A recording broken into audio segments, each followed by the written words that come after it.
Hi, I'm Robyn Rowen, your Big I Minnesota lobbyist with the first video update for the 2022 legislative session. This legislative session began on Monday, and there's already an insurance bill that was passed by the legislature and signed by the governor.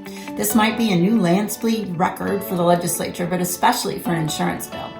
The bill in question is House File 1203, which extends the workers' compensation rebuttable presumption that frontline workers who contract COVID contracted it on the job. While the bill moved quickly, it was not without controversy. The original presumption, which was enacted in 2020, sunset on December 31st, 2021.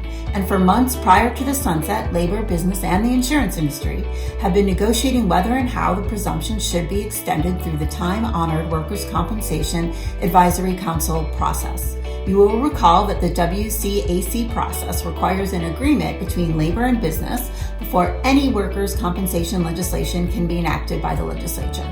However, the sunset passed without an agreement, and bipartisan legislation was introduced on the first day of session to extend the presumption to May 2023. The legislation also took the very unusual step of applying the presumption retroactively to workers who contracted COVID after the sunset.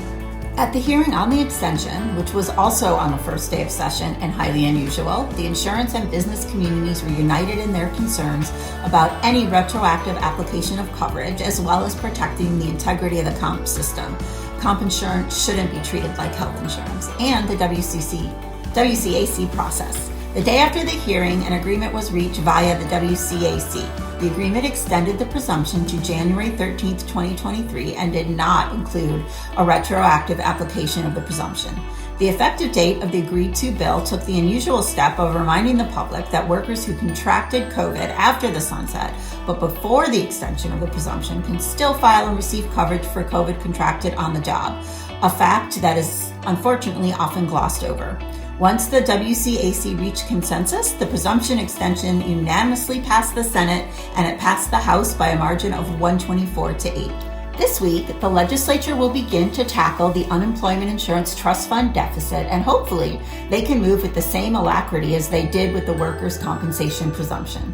As all employers are acutely aware, there's a significant deficit, $1.1 billion to be exact, in the state's unemployment trust fund that was caused by pandemic unemployment.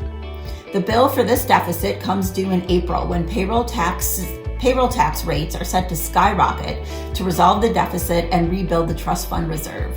In conjunction with other members of the business community, we have been urging legislators to protect businesses by using the budget surplus and unspent federal pandemic relief funds to keep payroll taxes at their current level. The governor and most legislators are committing to get this done. However, the sticking point is that the House DFL doesn't want to provide relief to the business community without doing something additional for workers. Hearings start this week, and we will be working hard to get this done. Lastly, I would like to provide you with a preview of some of the issues we will be working on this session. And while perhaps not as exciting as an Ozarks trailer, there will be no shortage of drama this session. What will be the fate of the $7.7 billion surplus? How much will be spent on new and existing government programs, and how much will be returned to the taxpayers? Will Commissioner Arnold be confirmed by the Senate? Will the House and Senate be able to agree on public safety measures, sports betting, or legalizing marijuana? Also be sure and stay tuned for our efforts to modernize Minnesota's antiquated anti-rebidding laws to improve the CE experience for licensees. Think about those pesky polling questions. And to protect the private market from the numerous efforts to socialize insurance coverage. No matter what the issue, you can be assured that we will be there protecting you and your clients' interests. Thanks for watching.